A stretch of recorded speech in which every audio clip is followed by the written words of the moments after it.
समुद्र की गहरी लहरों से लेकर ऊंचे आसमान की रणनीतियों तक, आज हम दुनिया की सबसे महत्वपूर्ण समुद्री ताकतों में से एक भारतीय नौसेना को समझने की कोशिश करेंगे। ये सिर्फ एक मिलिट्री फोर्स नहीं है, बल्कि हिंद महासागर में भारत की बढ़ती हुई भूमिका का एक बहुत बड़ा प्रतीक है।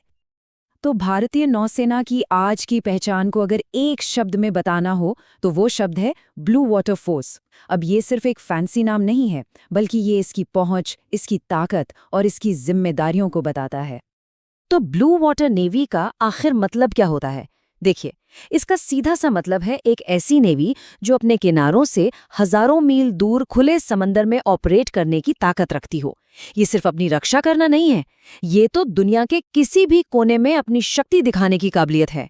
और भारतीय नौसेना ने ये दर्जा हासिल कर लिया है। पर इस क्षमता की जरूरत क्यों है?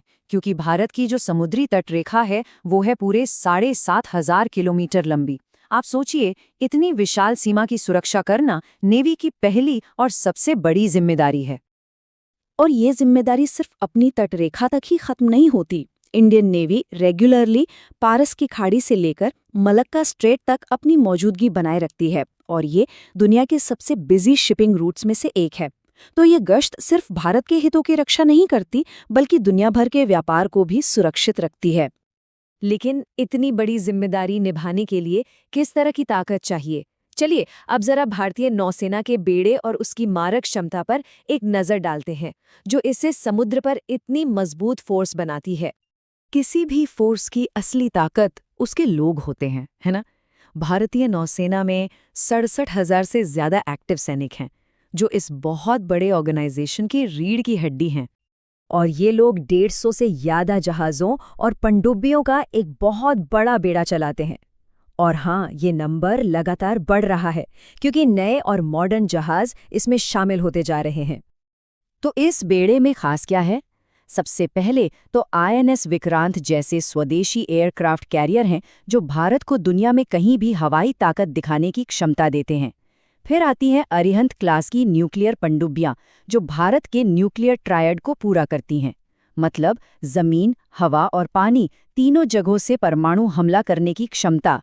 और फिर हैं ब्रह्मोस जैसी सुपरसोनिक मिसाइलों से लैस विशाखापट्टनम क्लास के डिस्ट्रॉयर्स, जो इसे सतह पर एक बेहद खतरनाक फोर्स बनाते हैं। लेकिन नेवी की ताकत सिर्फ जहाज़ों तक ही नहीं है।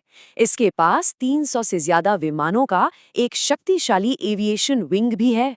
और हाँ, इसकी elite special force unit Marcos, जो अपने एंटी टेररिस्ट ऑपरेशंस के लिए दुनिया भर में मशहूर है। तो ये सच में एक मल्टी डोमेन फोर्स है। ठीक है, तो अब हम ये तो जानते हैं कि नौसेना के पास क्या क्या है, पर बड़ा सवाल ये है कि वो इसका इस्तेमाल क्यों और कैसे करती है। चलिए इसके मिशन और इसकी दोहरी जिम्मेदारियों को समझते हैं। नेवी के काम के ना दो पहलू हैं।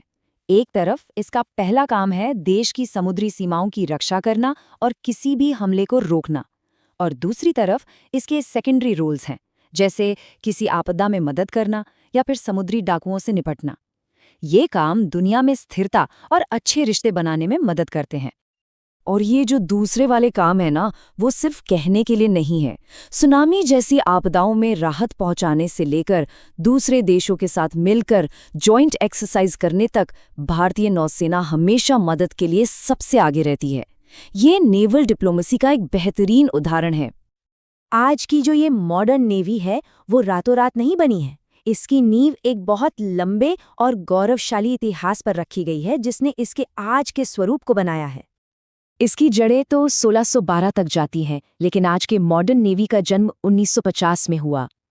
इसके इतिहास में कई बहुत खास पल हैं, लेकिन 1971 की जंग शायद सबसे खास है।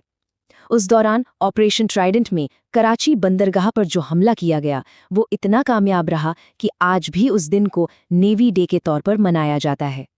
इस पूरी विरासत की आत्मा इसके मोटो यानी आदर्श वाक्य में बसती है, शम नो वरुणः।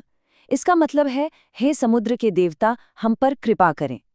ये एक प्राचीन प्रार्थना है जो नेवी के आज के कर्तव्यों को भारत की सदियों पुरानी समुद्री परंपरा से जोड़ती है। तो कुल मिलाकर कहें तो सिर्फ अपने तटों की रक्षा करने वाली एक फोर्स से दुनिया भर में अपनी मौजूदगी दिखाने वाली ताकत बनने तक का भारतीय नौसेना का सफर वाकई शानदार रहा है। आज ये हिंद महासागर और पूरी दुनिया में समुद्री सुरक्षा को बनाए रखने में एक बहुत बड़ा रोल निभाती है। तो ये सब हमें एक बहुत ज़रूरी सवाल पर ले आता है। इस बदलती दुनिया में जहां हिंद महासागर एक नया जियोपॉलिटिकल सेंटर बन रहा है, वहां भारत की नौसेना का भविष्य क्या होगा? ये सवाल सिर्फ भारत के लिए नहीं, बल्कि पूरी दुनिया की समुद्री सुरक्षा के लिए बहुत अहम है।